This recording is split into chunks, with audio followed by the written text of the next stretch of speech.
喺個政綱裏面，我特別強調要進一步完善對非華語社群嘅支援，尤其喺教育方面，加強非華語學生嘅學習配套，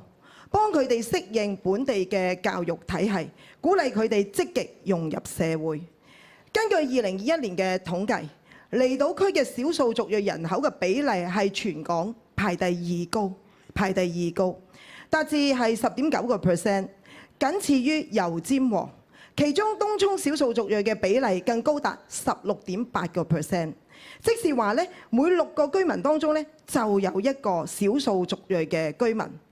喺目前，東涌已經有非牟利嘅機構營運少數族裔嘅支援服務中心。我認為政府有必要進一步加強呢啲中心嘅資源同埋服務，讓唔同階層嘅少數族裔都能夠適應同埋融入本地嘅社會文化。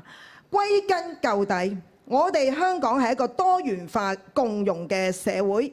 只有香港，我哋社會團結一致，先至能夠共建繁榮穩定嘅美好未來。多謝各位。